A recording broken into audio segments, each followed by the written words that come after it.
Assalamualaikum warahmatullahi wabarakatuh. Saya dari kelompok 2 akan menjelaskan mengenai eksistensi guru untuk mengembangkan kurikulum PAI. Pertama, saya akan menjelaskan mengenai pengembangan kurikulum PAI. Apa sih kurikulum itu? Nah, di sini kurikulum menurut Nana Sujana adalah sesuatu yang diinginkan atau yang dicita-citakan untuk perkembangan anak didik kita. Sedangkan pengembangan kurikulum adalah proses perencanaan kurikulum agar menghasilkan rencana kurikulum yang luas dan spesifik. Nah, sedangkan pengembangan kurikulum PAI sendiri itu terdiri dari 3 poin, yaitu yang pertama menghasilkan kurikulum, kemudian yang kedua yaitu proses mengaitkan komponen yang satu dengan komponen yang lain, yang ketiga yaitu menyusun atau mendesain dan melaksanakan, menilai serta menyempurnakan kurikulum PAI itu sendiri. Nah, di sini saya akan menjelaskan mengenai peran guru, karena di depan saya kebagian eksistensi. Eksistensi itu bisa diartikan sebagai peran guru dalam pengembangan kurikulum. Nah, menurut Murray Print, pengembangan peran guru itu ada 4, yaitu sebagai yang pertama sebagai implementer atau pelaksana kurikulum, yang kedua sebagai developer atau pengembangan kurikulum, yang ketiga sebagai adapter atau penyelaras kurikulum, dan keempat sebagai peneliti atau research kurikulum. Nah, apa aja sih peran guru sebagai implementer atau pelaksana kurikulum? Peran guru sebagai implementer atau pelaksana kurikulum itu antara lain itu melaksanakan proses pembelajaran sesuai dengan rencana yang sudah dibuat oleh guru.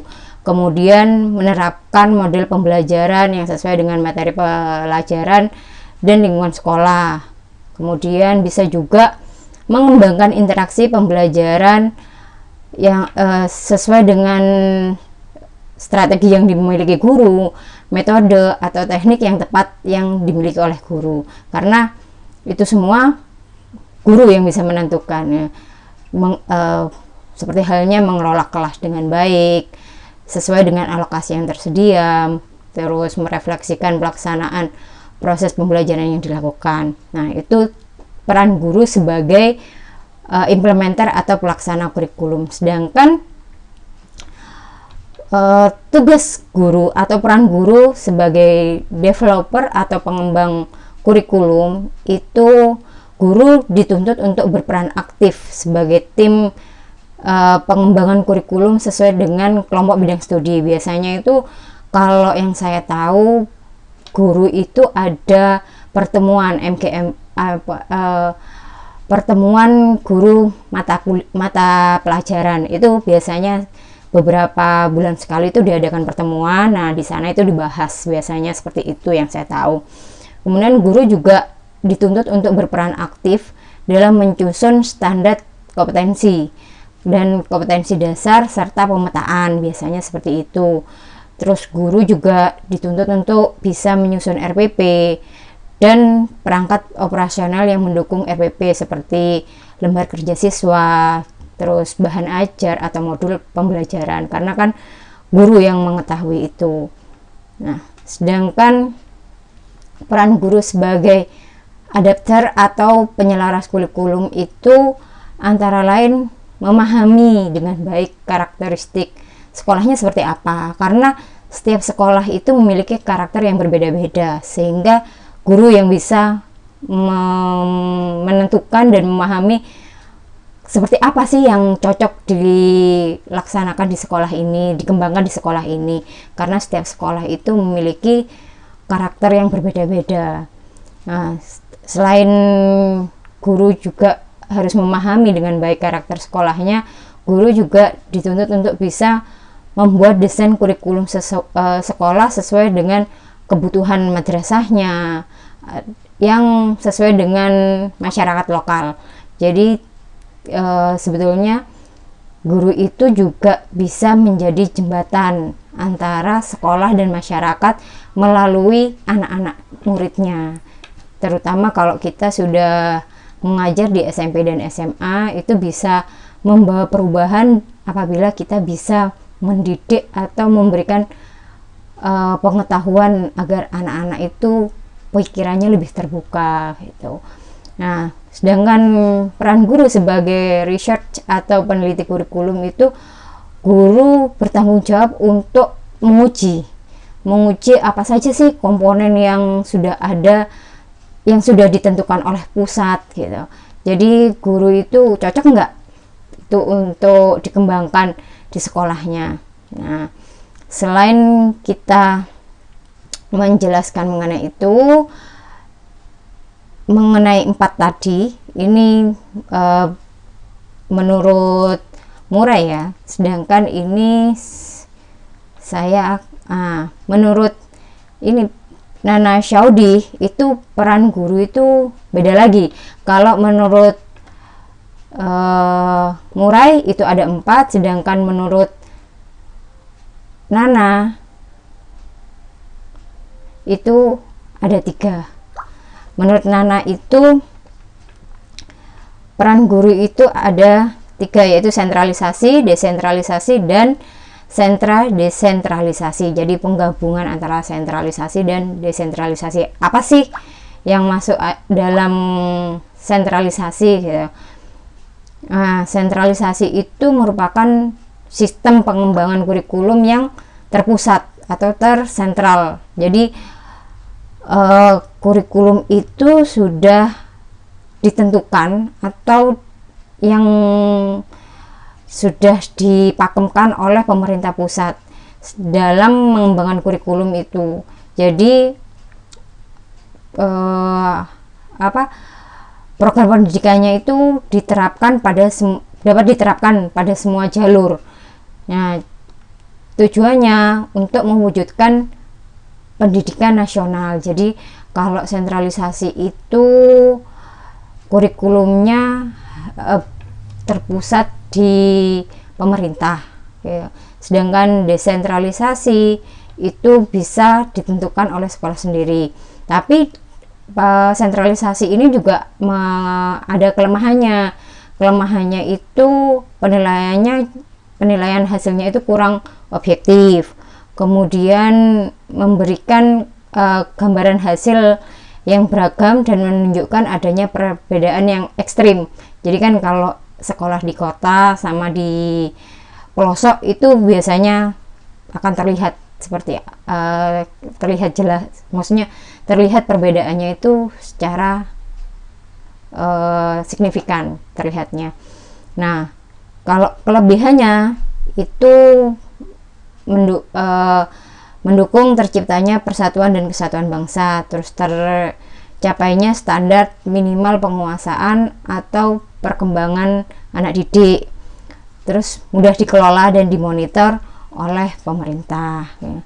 Sedangkan kalau desentralisasi itu seperti saya katakan tadi, desentralisasi itu pengembangan kurikulumnya itu ditentukan oleh sekolah atau beberapa sekolah dalam satu kabupaten gitu, satu wilayah ya, seperti yang tadi di awal saya jelaskan, itu biasanya pertemuan berapa triwulan kalau enggak satu semester itu setiap guru bidang studi itu ada pertemuannya.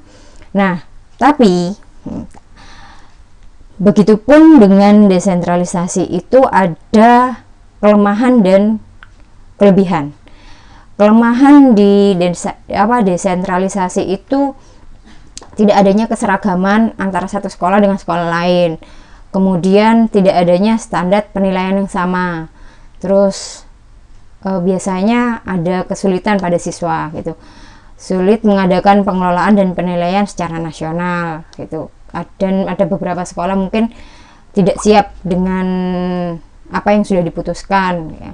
Nah, sedangkan kelebihannya itu adalah guru bisa menyusun sendiri sesuai dengan kondisi dan perkembangan anak didiknya.